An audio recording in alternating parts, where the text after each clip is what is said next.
c'est l'acte que tu poses qui vient du croire que tu as en ton cœur. Donc, croire est une attitude intérieure, mais la foi est un acte.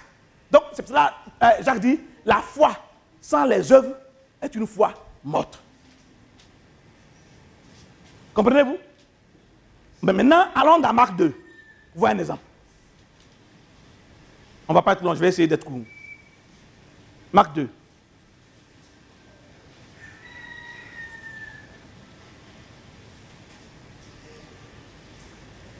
Je vais vous faire encore remarquer quelque chose. Imaginez-vous quelqu'un qui est maître dans la foi, qui sait manier la foi, qui sait comment faire, qui sait utiliser la foi, qui sait ouvrir les portes avec la foi, qui sait faire les choses avec la foi, qui est très fort dans la foi. Vous savez ce qu'il va faire? Toutes les choses sont possibles à lui. Voyez-vous? Donc il est important d'être fort dedans. C'est pour cela que moi je passe mon temps à étudier cela. Je regarde, puis je regarde, puis je regarde, puis je regarde, puis je lis, et puis je lis. Je n'abandonne jamais cela. Et j'essaie de voir toujours cela.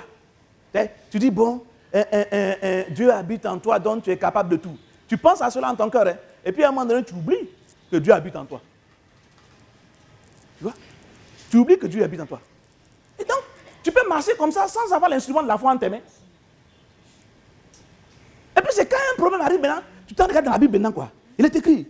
Et puis maintenant tu es en train de reprendre la foi maintenant. Vous avez vu? Oh, la Bible dit, tenez avec vous le bouclier de la foi. Donc il dit de tenir avec toi constamment. Donc ça veut dire que quand quelqu'un marche normalement, quoi, il doit avoir la foi entre ses mains. Donc il passe comme ça qu'il a la foi, il sait. Il dit, je sais comment utiliser ça. Il sait. Et puis quand une situation se présente, soit la foi après ça bâche. Puis il garde la foi maintenant sur une coin. Il sait. Imaginez-vous que vous soyez... c'est pas long pour devenir maître dans ça. Il suffit de pratiquer. C'est pas long. Il suffit de devenir maître dans ça. Alors, regardez un exemple pour pouvoir ressortir quelques caractéristiques de la foi. Ça va vous aider. Marc 2, on commence au verset 1.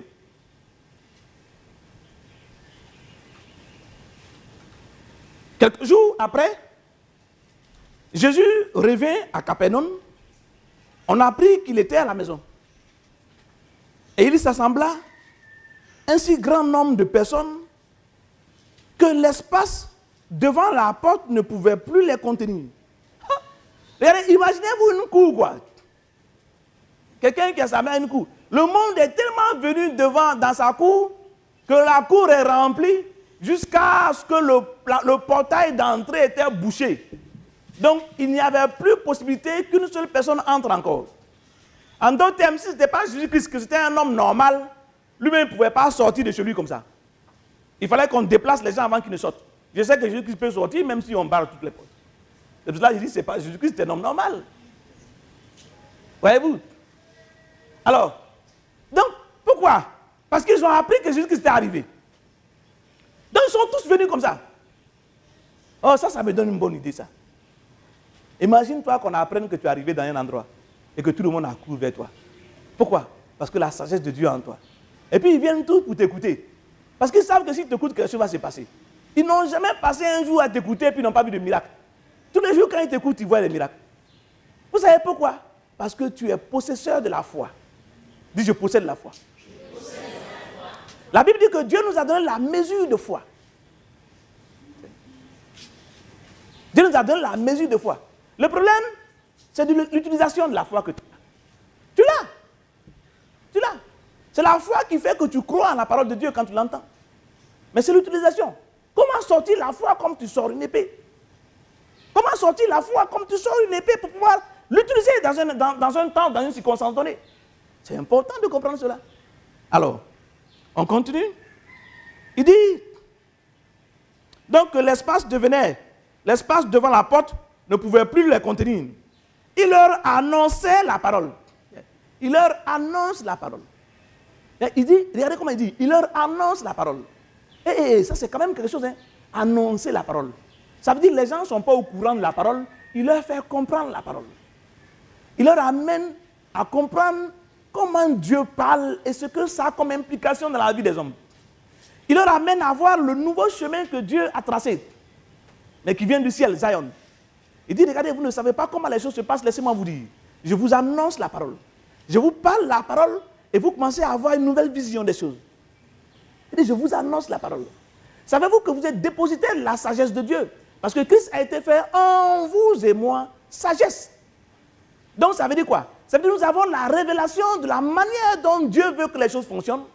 Et quand nous arrivons vers quelqu'un, nous lui annonçons la parole. Il y a une bonne nouvelle, bien-aimé. La bonne nouvelle qu'on a te dit, c'est que pour être riche, tu ne dois jamais emprunter. Oh! Oh! C'est ça? Oui, c'est une bonne nouvelle. Donc comment je fais pour être riche? Je n'emprunte jamais. Je ne mendie jamais. Je ne mendie jamais. Donc si je ne mendie pas, comment je fais donc pour avoir les choses que je veux? Mais je compte sur Dieu.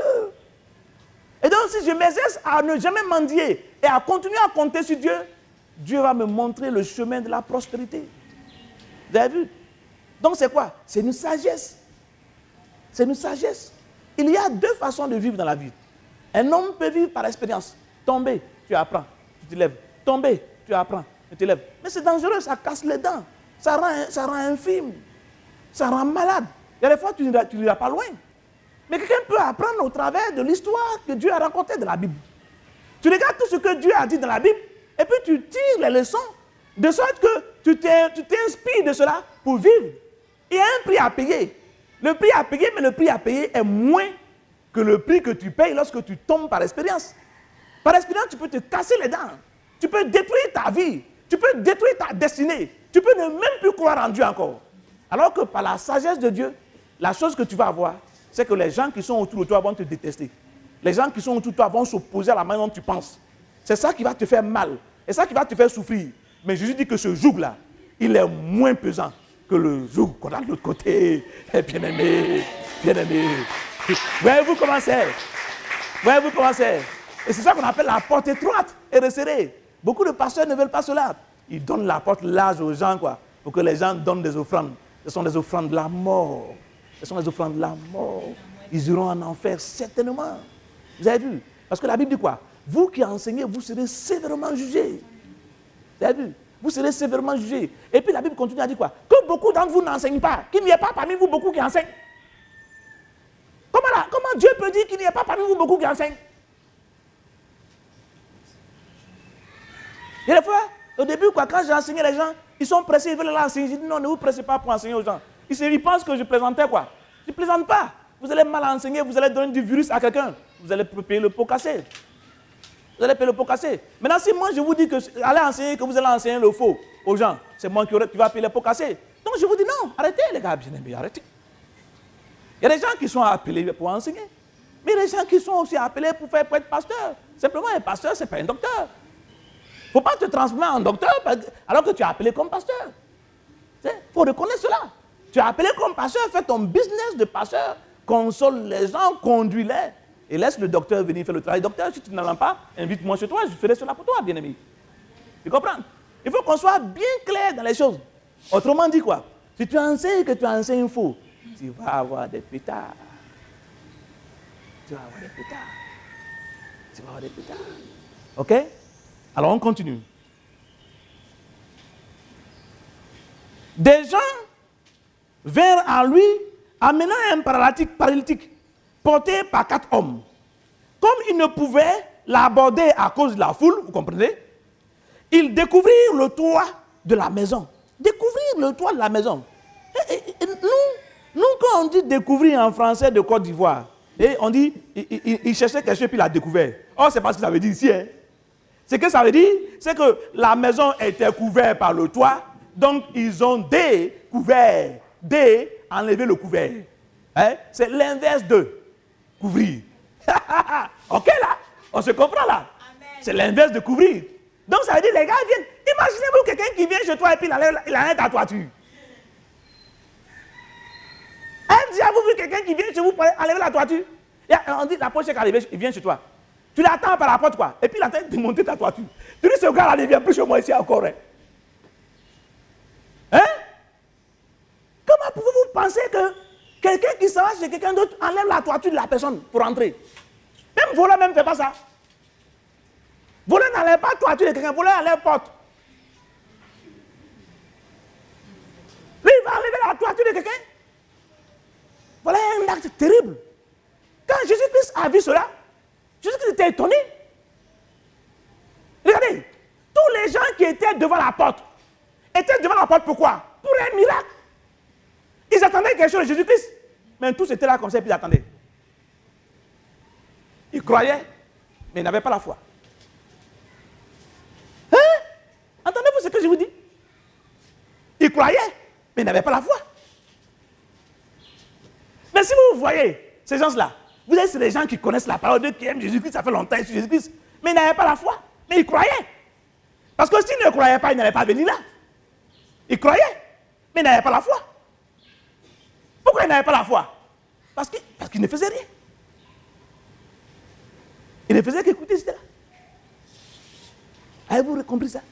Peut-être même qu'ils priaient dans leur cœur. Oh Seigneur, aide-moi. Oh Seigneur, aide-moi. Mais le Seigneur dit, tu es en train de parler pour Dieu, tu es en train de prier seulement. La foi sans les actes est une foi morte. Tu pries seulement, ce n'est pas ça prier. On n'a pas dit de prier pour le moment. Prier, c'est pour comprendre. Prier, c'est pour avoir la foi. Maintenant, tu es assis là, c'est pour croire. Tu crois, d'accord, tu crois. Mais tu n'as pas la foi. Et le gars vient d'en haut. Il ouvre la toiture. Moi, je dis aux gens, quoi, je connais des hommes de Dieu là, quoi. Si, je ne sais pas si c'est des hommes de Dieu, hein, même pas des hommes de Dieu. S'ils te voient ouvrir la toiture, ils vont, avant qu'ils descendent, ils vont dire facture 250 000. Paye. Toiture, tu en es deux. Il a dit, mais c'est pas vrai, comment tu peux rentrer par ma toiture? Sois patient un peu, passe par la porte. Mais non, il y a quelque chose que tu dois voir dans le gars qui est passé par la toiture. Comment il a osé poser un acte comme cela? Qu'est-ce qui le brûlait? Il voulait à tout prix quelque chose. Mais il y a les autres qui sont devant, ils veulent quelque chose aussi. Mais non, ils ne voulaient pas assez. C'est pour ça qu'ils attendaient comme ça. S'ils voulaient ardemment dans leur cœur, ils auraient posé un geste. Ils sont tous en train d'attendre. Regardez ce qui se passe. Et il descendit par cette couverture le lit sur lequel le paralytique était couché. Jésus, voyant leur foi, cette phrase-là, il faut la comprendre. Jésus voyant leur... répète après moi. Jésus voyant leur foi. Jésus voyant leur foi. Hey, mais comment on voit la foi de quelqu'un là? Hein? Vous avez vu? Vous avez vu? Comment on voit la foi de quelqu'un? Et des fois, je vais prier pour les gens, quoi. Et après, je crois. Je dis, non, c'est ta foi, j'ai besoin. Les gars disent, je crois. Alors, ma soeur Annie qui est assise ici, là. Elle dit, je crois. Il dit, mais il faut venir t'asseoir une semaine, elle ne manifeste pas la foi. Tu n'as pas la foi. Et tu n'es pas capable de faire quelque chose d'impossible. Il dit, Jésus, voyant leur foi. Donc, il y a quelque chose qu'ils font et que Jésus a vu. Pense bien, bien-aimé. Il y a quelque chose que tu dois faire. Tu vois, Jésus voyant leur foi. Il faut bien penser. Jésus a vu leur foi. Il dit oui. Ah, donc il y a quelque chose d'invisible qui est passé, puis on appelle la foi, puis Jésus a vu. C'est pas ça, hein. Il a vu que les gars ont osé ouvrir la toiture, alors que normalement, les hommes habituels n'osent pas le faire. Maintenant, vous pouvez me dire, ah, mais ça, c'est pas bien de faire cela. Alors, laissez-moi vous poser une question. Ou laissez-moi vous montrer quelque chose. Tu veux un magasin, tu veux faire un commerce. Et puis, le Libanais te dit, le fonds de commerce du magasin, c'est 20 millions. Ça te paraît comment? Impossible. Tu es devant. Il faut la foi. Qu'est-ce qu'il faut faire? Il faut faire quelque chose qui n'a pas de sens, que tu n'as jamais fait, mais l'essentiel est que tu veux magasin là, quoi. Il y a un geste que tu peux aller poser. Si tu veux, va attraper le Libanais et puis donne la clé, salaud, et puis frappe-le, et puis aller à la police. Mais fais quelque chose qui montre que tu dépasses le blocage qui est devant toi pour atteindre ce que tu veux. Vous avez vu? Devant comment on appelle ça? Devant les 4 messieurs qui tenaient le malade, il y avait une situation d'impossibilité. Ils ont osé faire ce que normalement Jésus-Christ ne devait pas apprécier. Enlever la toiture de Jésus-Christ. Vous avez vu? Vous voulez des choses, quoi. Et puis vous dites, oh Seigneur, je crois, oh Seigneur, je crois. Jésus dit, oui, d'accord, je sais que tu crois. Mais ta foi maintenant. Maintenant, quand il dit ta foi, quoi. Maintenant, toi, tu es là maintenant. Tu tournes en rond, il y a la foi. Je confesse que j'ai la foi. Je confesse que j'ai la foi. Moi-même, à cause de ça, je me demande pourquoi j'ai enseigné une confession aux gens même. On dirait que ça vous rend malade. Je confesse que j'ai la foi. C'est pas ça que ça fait. Ça ne va pas faire marcher cela. Je confesse que j'ai la foi. Je confesse que j'ai la foi. Non. C'est pas je confesse que j'ai la foi. Va faire quelque chose. Il y a quelque chose que tu dois faire. Tu dois aller prendre la chose par la violence. Donc, ils sont allés vers Jésus-Christ par la violence. Ils ont trouvé qu'on va enlever sa toiture bien à côté. Enlever une toiture là. Et des fois, quand tu veux déplacer, ça ne marche plus. Il faut même pas salut. Ils ont enlevé la toiture de Jésus-Christ. Vous avez vu? Vous avez vu? Donc, la foi, c'est quelque chose qu'on voit. Tu vois? Alors, moi, je me rends compte d'une chose, quoi. Beaucoup de pasteurs dans la francophonie, c'est-à-dire qu'au Togo, au Bénin, au Burkina Faso, sont très timides. Et nous trouvons dans le monde anglophone des hommes de Dieu qui font des choses. Des fois, tu regardes, tu te dis, mais le gars, il est là, il est pasteur au Ghana, il a 60 églises aux États-Unis. Hein? Mais lui, il fait comment, lui?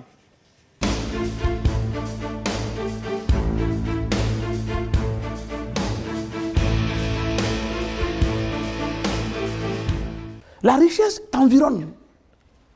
Et la richesse est en toi. Le bien t'environne et le bien est en toi. Les bonnes choses sont déjà à ta disposition. Ne prends pas la mentalité africaine là pour détruire le bien que Dieu t'a donné. Cette mauvaise salubrité, cette sale mentalité qui consiste à haïr toute chose, ne la prends pas, bien-aimé. Transforme-toi en quelqu'un qui aime son environnement et qui aime son voisin. L'Afrique et la mentalité africaine nous a fait du tort. Les gens ont appelé cela la sorcellerie. La haine de toutes choses. Quand quelqu'un est en train de réussir quelque part, regarde le gars là, il croit qu'il va réussir, hein, il va voir moi. Non, jamais. La réussite, on est d'accord. Tout le monde doit réussir. Nous sommes faits pour réussir. Je veux voir mon frère réussir. Je veux voir ma soeur réussir. Je ne veux voir personne échouer. Tout ce qu'on souhaite, c'est le succès des uns et des autres. Si je fête le succès de celui-là, c'est que demain on fêtera mon succès à moi. Je dois comprendre cela. Je dois voir les choses du bon côté. Je dois arrêter de haïr, arrêter de penser mal, arrêter de parler mal des choses, arrêter de voir les mauvaises choses.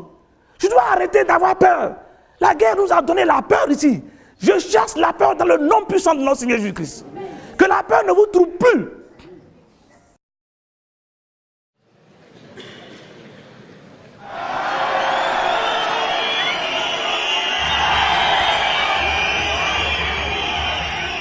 Je suis M. Blé, et je suis un administrateur.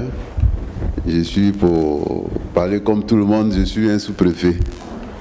Et j'étais dans la région d'Abengourou. J'ai été muté dans une autre localité où j'ai juste eu le temps de faire la passation de service avec celui que j'ai trouvé là-bas. Puis je suis retourné à mon poste pour attendre celui qui devait me remplacer. Et c'est dans cette attente que j'ai eu un mal que je ne peux pas expliquer. Et je pensais que c'était un petit furon. Donc j'ai dit à mon épouse, mais j'ai un furon que là on touche, c'est dur, touche c'est dur. Et j'ai appelé le médecin, il a regardé, il m'a prescrit une pommade. Et non, docteur, si ça peut s'éclater, parce que souvent on dit les furons renferment des impuretés. Donc je souhaite que ça s'éclate. Et bon, ça allait de mal en pire.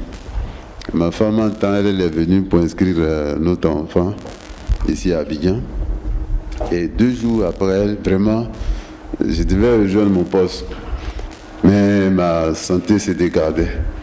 J'ai appelé un ami médecin pour lui demander si dans sa clinique il pouvait me garder une place parce que vraiment je suis malade. Il a dit non, il n'y a pas de problème. Quand je suis arrivé le 20 septembre, ils ont couché, ils ont vu, ils ont dit ah, il faut une intervention. Et le 21 septembre, ils ont fait l'intervention chirurgicale après une anesthésie locale Quand on a ouvert, je trouve que du petit furon, c'est devenu une grande infection. Et tout ce qui était en moi était en train de pourrir. Vraiment, je suis resté couché à la clinique. Et mon frère qui est venu ici, qui a rencontré l'apôtre, lui a parlé de moi. Et l'apôtre a envoyé Michel à la clinique pour me voir d'abord, et puis il m'a donné son contact. Je l'ai appelé. Je lui ai dit que vraiment, pasteur, si vous pouvez venir prier pour moi, parce que vraiment, je suis très mal en point. Bon. Il a bravé la pluie à 21h un dimanche. Il a bravé la pluie. Parce qu'en ce moment, les médecins ont cherché, ils ont enlevé. On ne pouvait plus soigner la plaie parce qu'il y avait du pus. Donc il faut. On a fait une échographie, on a localisé là où se trouve la dernière poche du puits. Et il était question de faire une intervention chirurgicale. Ça, le lundi, on devrait faire encore une autre intervention, alors que j'étais beaucoup affaibli. C'est en ce moment que l'homme de Dieu est arrivé. Et il a prié, il a fait l'imposition de main sur moi. Et il a dit, la poche, je suis en train de la rompre en ce moment-là. Que je la sens, je sens, voilà, la poche là, elle est en train de, je suis en train de la percer. Donc, il n'y aura plus d'intervention chirurgicale. Il a donné des consignes fermes à ma femme. Il ne faut pas accepter qu'on l'opère demain.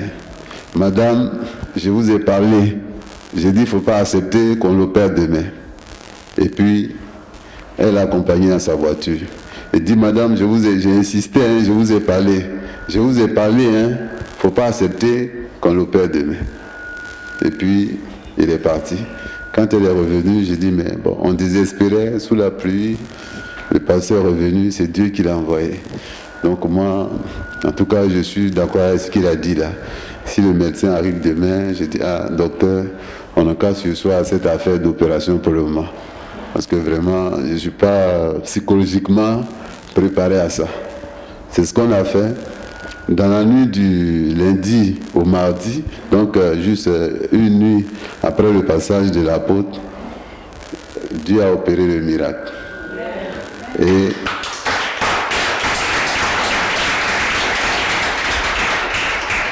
c'était sous le coup de 20 heures. J'ai appelé ma femme, bon, j'étais couché, j'ai dit, ah vraiment, on dirait que la poche là, elle a commencé à, elle est percée. Donc le puits a commencé à sortir, accompagné du sang. Il y avait un médecin dans le couloir, je l'ai appelé, il a regardé, il dit, ah mais c'est une bonne chose parce que quand le puits sort qu'il y a le sang, c'est que tout le puits est fini. Donc vraiment, c'est bien.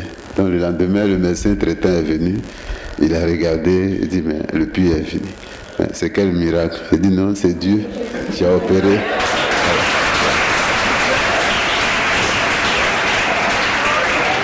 J'ai dit que c'est Dieu qui a opéré ce miracle-là.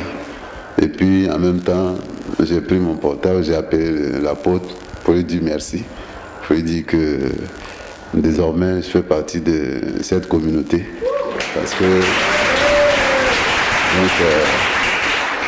Parce que, vraiment, je vois, c'est une église vivante. Je crois en tout ce qu'il fait ici, à toutes les délivrances qu'il est en train de réaliser pour les gens. Dieu l'utilise vraiment bien. Et je pense que quand on va dans les églises, on y va pour notre salut, mais le désespoir aussi nous pousse vers beaucoup de choses. Mais quand on arrive qu'on a ce genre de miracle, vraiment, il n'y a pas de raison qu'on ne sache pas que Jésus est vivant. Voilà. Donc, vraiment, pour ceux qui sont encore sceptiques, pour ceux qui doutent encore, je pense qu'il faut continuer à fréquenter cette église parce que vraiment, le Seigneur a sa main sur l'apôtre Lamine. Voilà, parce qu'il est très puissant.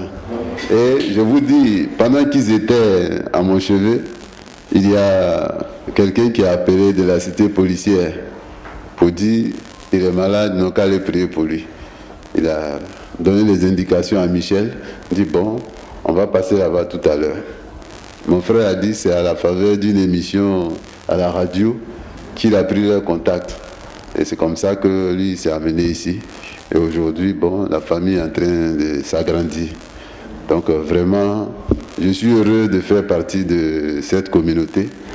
Et vraiment, je remercie le Seigneur pour tous ces bienfaits qu'il est en train de réaliser dans ma vie. Et en tout cas, je remercie à travers lui l'apôtre aussi, qui, ma foi, de façon désintéressée, il ne me connaît pas. Et il est venu me voir. Hein, il est venu me voir pour me libérer, parce que s'il n'était pas venu, les médecins peut-être, ils allaient me convaincre, non, on va aller vite et tout ça, alors qu'on venait de faire une échographie. Bon, vous savez, hein, quand on est malade, on est diminué psychologiquement et moralement, donc j'allais peut-être céder, et puis ça allait être fatal pour moi. Donc avec sa présence, ça m'a beaucoup aidé. En tout cas, je lui dis merci, que le Seigneur lui rende au centuple pour tout ce qu'il est en train de faire pour moi.